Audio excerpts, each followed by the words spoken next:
Soy José Edelstein, soy profesor de física teórica en la Universidad de Santiago de Compostela, en España, e investigador del Instituto Gallego de Física de Altas Energías, argentino. Interés por la física, yo creía que había sido tardío, pero hace poquito cumplí años y me recordó mi mamá que cuando yo era chiquito yo tardé muchísimo en caminar, parece que caminé al año y medio, y en cambio de muy chiquito mis padres tuvieron una vida muy plácida porque me daban a mí cualquier cosa y me quedaba aparentemente, según dicen ellos, horas y horas mirando una hojita en el parque, por ejemplo en otoño.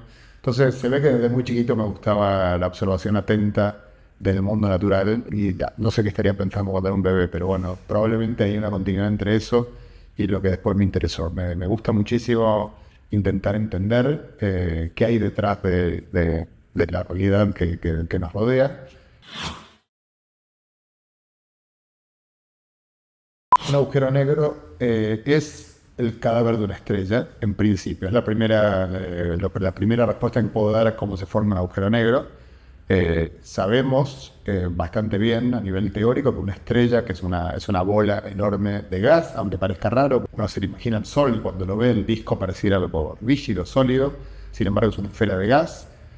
Y cuando esta esfera de gas se mantiene con un cierto tamaño, porque a la gravedad que tiende a comprimirla, se le opone la presión de la radiación. Hay reacciones nucleares que tienen lugar y eso empuja hacia afuera. Y bueno, son equilibrios entre las dos fuerzas.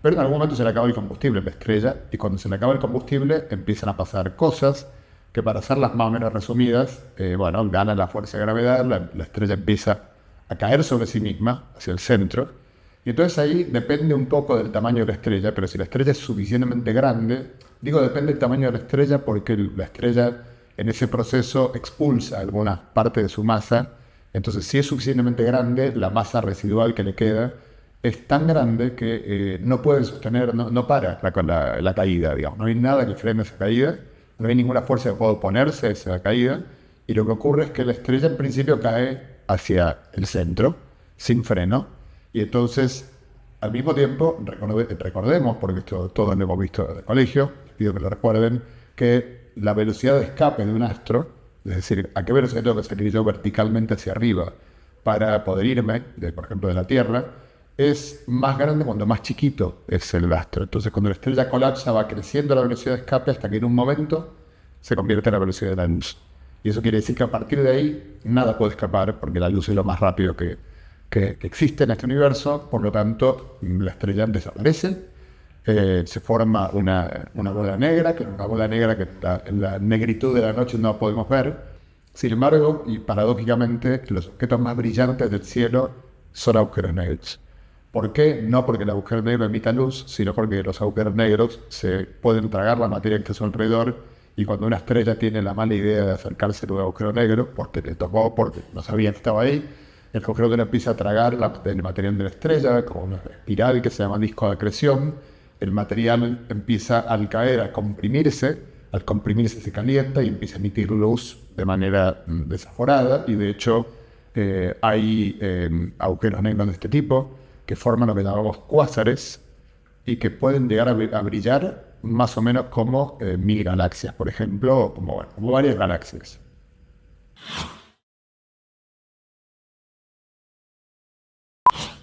Bueno, tuve la oportunidad de conocer a Hawking bastante bien, y fue, por supuesto, un privilegio. Disfruté muchísimo. Una persona que yo la había conocido antes más de lejos, como colega, me cruzaba con él en congresos. Y aunque había más cercanía que si uno está de público en un teatro, seguía habiendo mucha distancia. Era muy difícil vencer esa distancia con Hawking, incluso cuando uno lo conocía por las dificultades de comunicación que él tenía, que hacían muy raro hablar con una persona que tarda tanto tiempo en responderte, y que además siempre me dio vergüenza molestarlo y obligarlo a responderme una pregunta, lo cual para él era al menos 15 minutos de su tiempo para una respuesta incluso breve. En la entrevista esa yo sabía que iba a ser muy trabajoso para él, y por lo tanto me imaginé que iba a ser una sola pregunta y punto. Por lo tanto, fui con esa disposición. Para mi sorpresa, él continuó y fueron de 3 preguntas que nos llevaron prácticamente 2 horas, para que se den una idea de lo trabajoso que era el tema para él. Eh, A mí me habría gustado, bueno, preguntarle muchas cosas de física, sobre todo. En la entrevista aproveché porque preguntas, también es cierto que muchas de sus ideas sobre la física las puedo leer en cosas que él escribió, entonces, como pensaba publicar el artículo en un medio argentino, que es la revista Orsain, intenté que las preguntas fueran derivadas hacia su conocimiento sobre la cultura argentina, cuánto él nunca vino a Argentina, en qué medida deseaba hacerlo. Y me interesaba tener una visión de él, cómo veía él a Juan Martín Maldacena, que es el físico teórico número uno hoy en el mundo en forma indiscutida, el gran líder de todas las ideas del último cuarto de siglo, con quien él colaboró. Y siempre es lindo, así como nos gusta a veces en los deportes o en el cine, siempre es lindo escuchar un grande, bien, cómo ve a otro grande, ¿no? ¿Es admisible en una teoría física pensar que puede haber luz de energía infinita? No. Entre otras cosas porque si yo tengo energía infinita en un espacio pequeño, se forma un agujero negro. Entonces uno podría provocar un agujero negro achicando por una de luz. Entonces algo debería haber que impida hacer ese proceso. La primera idea que uno se le ocurre es, bueno, pongamos como si fuera una pared de ladrillo, pongamos una unidad mínima debajo de la cual no puedo ir, ¿no? Imaginemos que el tiempo, la distancia la voy recortando y haciendo zoom, en algún momento no puedo bajar de ahí, porque hay como una especie de ladrillito que me lo impide. El tema es que es muy difícil hacer compatible el ladrillito con una cosa que podemos observar, que es que el universo en grandes escalas es idéntico en todas las direcciones. Y si miran la pared de ladrillos que tengan más cerca, van a ver que una pared de ladrillos no es idéntica en todas las direcciones. Hay una dirección que es tangente a los ladrillos y otra que corta los ladrillos. Entonces, bueno, hay muchas ideas dando vueltas. La que me gustaría contarles es la teoría de cuerdas, que en lugar de proponer los ladrillos, lo que propone es que en un momento uno llega a una distancia en la cual no hay nada más pequeño, porque el objeto más pequeño fundamental que hay en el universo es una cuerda de un cierto tamaño. Entonces, si uno se imagina, lo que ocurriría es que yo voy mirando longitudes espaciales más chicas, más chicas, más chicas, más chicas, va a llegar un momento en el cual ya no veo más espacio. Lo que veo es algo muy raro, que son cuerdas vibrando en 10 dimensiones.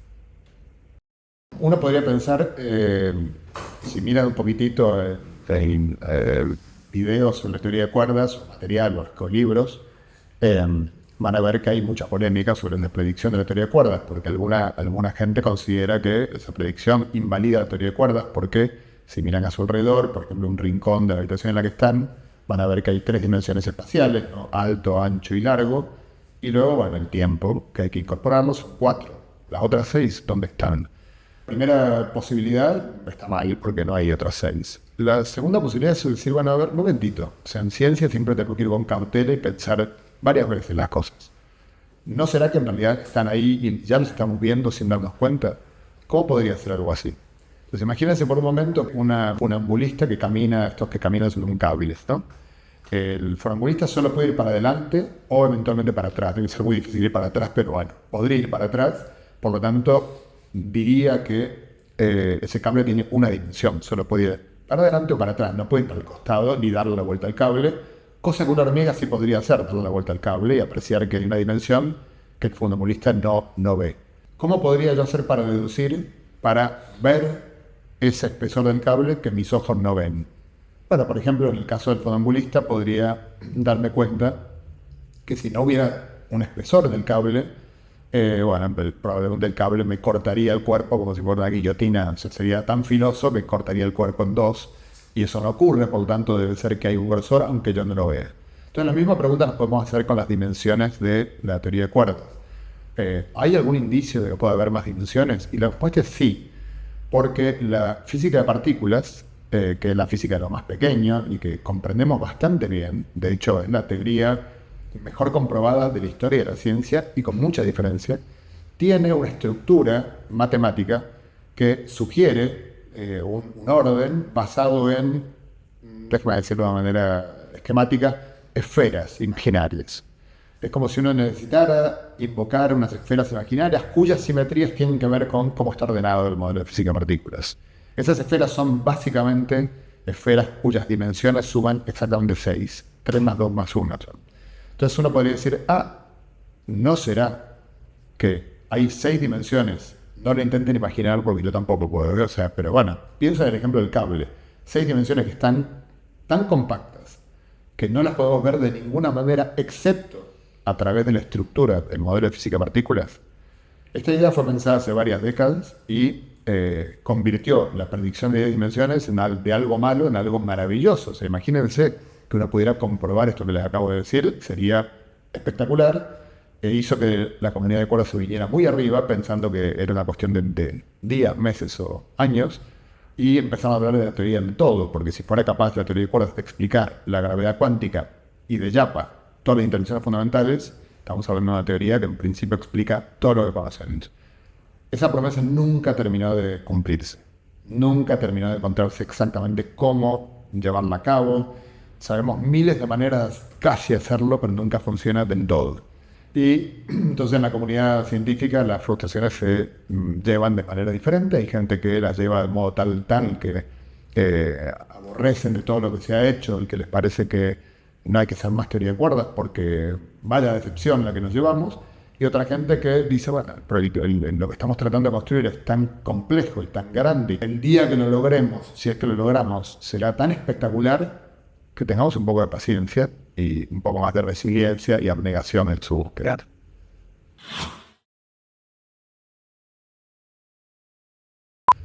La historia de la expansión del universo es una historia muy compleja, muy difícil de resumir en pocos minutos, pero si tuviera que dar algo para que por lo menos tengan una idea, es una historia de expansión y enfriamiento. Como toda expansión suele venir acompañada de enfriamiento. Entonces, en ese enfriamiento, lo que fue ocurriendo es que al principio era todo un gran amasijo caliente, del cual todas las partículas que conocemos, junto con la luz, con todo lo que conocemos, era parte de, imagínense, una especie de sota que nos llena todo, y que al expandirse empieza a enfriarse, y por lo tanto sabemos que algunas partículas, cuando están suficientemente frías, o sea, cuando el entorno está suficientemente frío, por ejemplo, no pueden estar solas, que se llaman quarks. Entonces los quarks empiezan a buscarse unos a otros y forman protones y neutrones. Luego los electrones, que son las partículas con carga opuesta al protón, mucho más pequeñas que el protón, esos al principio iban a su bola, entonces tenemos protones, neutrones y electrones a su bola, pero los neutrones son inestables, así que en principio cada 15 minutos, si tenemos un número 100 neutrones, a los 15 minutos nos quedan 50, 15 minutos después 25, y si tardamos mucho nos quedamos sin neutrones. Los neutrones son el pegamento de los núcleos atómicos. O sea, sin neutrones el universo sería puro hidrógeno, y créanme que sería aburrido y muy malo para nosotros, porque nosotros tenemos hidrógeno en nuestro cuerpo, pero tenemos sobre todo carbono, por ejemplo, oxígeno, nitrógeno y otros elementos. Necesitamos neutrones para que eso ocurra.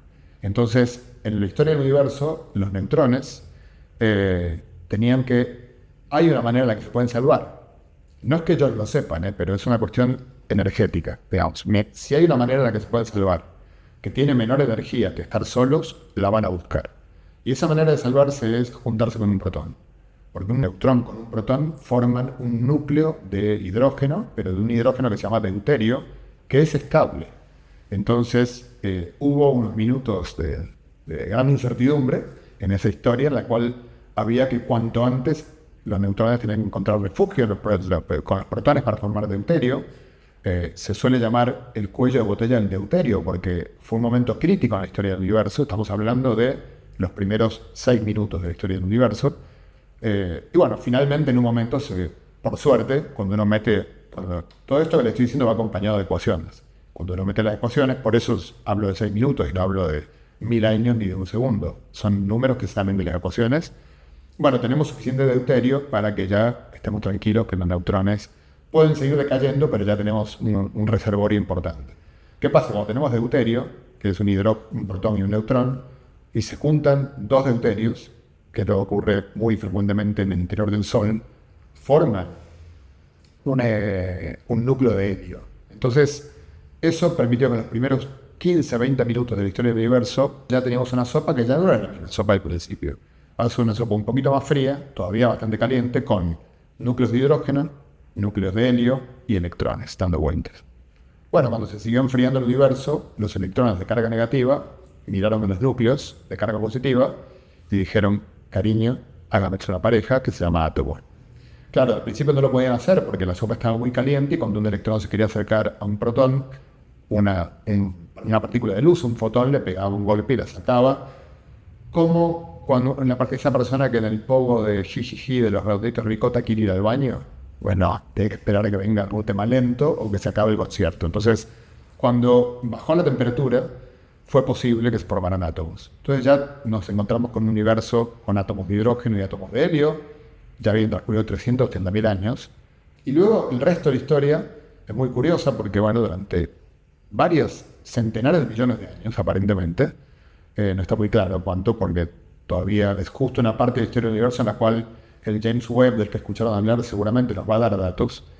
Bueno, lo que se empezó a ocurrir es que la materia, átomos, neutros, se empezaron a juntar lentamente gravitacionalmente con algo llamado materia oscura, y en algún momento hubo tantos que empezó a producirse fusión nuclear y nacieron las estrellas. Al nacer las estrellas, el universo empieza a tener una vida diferente, porque las estrellas en su interior, en este proceso de fusión, cocinan, y la palabra está casi literalmente, cocinan elementos más pesados, carbono, nitrógeno, oxígeno, hasta el hierro. Si agarran la tabla periódica, todos hasta el hierro se cocinan dentro de las estrellas. Bueno, fantástico, entonces ya tenemos un universo con todos esos elementos químicos. ¿Qué falta para la vida? Y falta que esos elementos químicos se depositen en alguna roca, no tan caliente como dura, en principio, para que, bueno, no sé, los seres puedan poner sus pies y ponerse de pie sobre una superficie dura. Entonces, bueno, las superficies duras se produjeron, porque si uno tiene una acumulación de materia que no es muy grande, no se forma una estrella, se forma un planeta. Y luego, claro, las estrellas, por suerte para nosotros, mueren. Y al morir, muchas estrellas mueren explotando, expulsando material, y ese material que expulsan ya no es el hidrógeno y el helio que las formó, sino el carbono, nitrógeno, oxígeno, etcétera, que cocinó. Entonces, sobre esa piedra que está por ahí vagando por el cosmos, caen todos estos elementos y empieza a haber abundancia de carbono, de oxígeno, de nitrógeno, para que bastante más adelante los carbonos, por algún motivo que tienen que ver con la química orgánica, fíjense cómo vamos pasando de física a química y a biología, ¿no? Van queriendo formar cadenas largas porque energéticamente les conviene, y en algún momento esas cadenas largas, de una manera que no entendemos y que es un gran misterio que algún día esperamos entender, empieza a autorreplicarse y formar, y es lo que llamamos vida. Esa última parte, por supuesto, no lo entendemos, no quiere decir que no tengamos ninguna idea, tenemos miles de ideas parciales, pero no lo entendemos en su totalidad.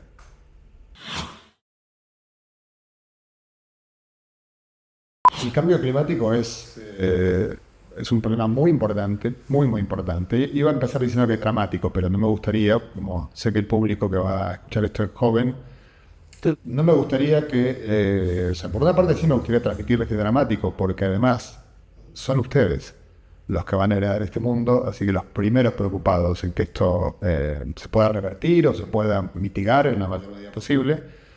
Pero si uno lo ve como demasiado dramático, como si fuera un apocalipsis, uno dice, pues no hago nada, porque, en fin, me va a caer un meteorito en la cabeza, ya no tengo nada que hacer, me pongo a bailar hasta que me caiga en la cabeza. Y no es así, sí que podemos hacer cosas, pero, bueno, aparentemente hay una parte de este cambio climático, cuando digo aparentemente es en forma bastante demostrada por muchas científicas y científicos, que algo tenemos que ver nosotros con este cambio climático. Hay dinámicas del planeta el planeta es mucho más grande que nosotros, hay dinámicas que no podemos controlar, pero también nosotros somos bastantes, hemos creado un montón de industria que emite dióxido de carbono en la atmósfera y que podemos ver que está provocando un aumento del efecto invernadero, que es un efecto que no es negativo.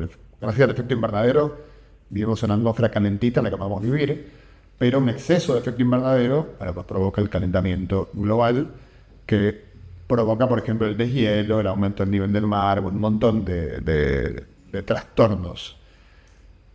Entonces la biodiversidad se va a ver afectada, se está viendo afectada por el cambio climático de una manera que no controlamos y no conocemos del todo. Entonces, hay especies que se benefician del cambio climático y otras que se van a perjudicar gravemente, ¿no? O sea, ya ocurrió esto. Hubo un cambio climático hace unos 2.000 millones de años que se contaminó toda la atmósfera terrestre llenándose una sustancia extraña en ese momento que se llamaba oxígeno, y gracias a la cual hoy tenemos pulmón y respiramos. O sea que nosotros fuimos grandes beneficiarios, los mamíferos, de ese cambio climático. Y bueno, pero ocurrió, no tuvimos nada que ver, no existíamos en ese momento. Ahora lo que estamos provocando va a tener consecuencias muy difíciles para los mamíferos, probablemente, entre otras especies, pero ya no es una cuestión de solidaridad con las otras especies, que también estaría bien tenerla, sino con nosotros mismos, que se nos va a complicar un poco la situación. ¿Por qué? Porque va a haber sequías, va a haber ciudades que van a quedar debajo del agua, y sobre todo las sequías van a provocar que el fenómeno de refugiados climáticos, que ya existe, vaya en aumento. Y podemos llegar a ver en unas décadas países hoy considerados ricos en situaciones de emergencia climática. Entonces sí, el cambio climático por supuesto que afecta a todo, en particular a la ciencia.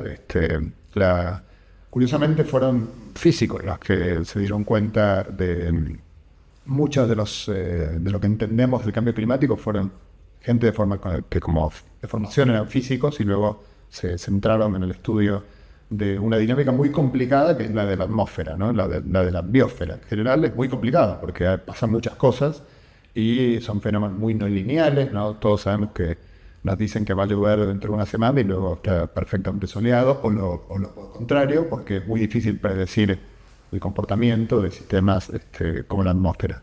Pero el clima no nos lleva a errores. El clima sí que es más fácil de predecir, porque cuando hablamos de clima hablamos no de si va a estar soleado mañana, sino de qué va a pasar en los próximos años como comportamiento global. El cambio climático, el calentamiento global es algo que podemos constatar. El aumento del nivel del mar es constatable, o sea, sabemos que está ocurriendo. Ocurre de mayor manera de la predicha por el panel de cambio climático. Así que bueno, todo lo que uno pueda hacer para mitigar el cambio climático es bueno. Por supuesto que uno a veces dice, bueno, pero ¿qué puedo hacer yo? Bueno, pues si todo el mundo que piensa que puedo hacer yo hace algo, es probable que ese algo tenga un efecto. Y además no estamos hablando de algo de blanco o negro, por lo tanto, como no lo puedo resolver, no hago nada. No, la situación no va a ser que va a venir un apocalipsis y se va a acabar el ser humano, sino que se va a empezar a complicar la situación y va a haber entonces menos regiones habitables del planeta para nosotros, etcétera, etcétera.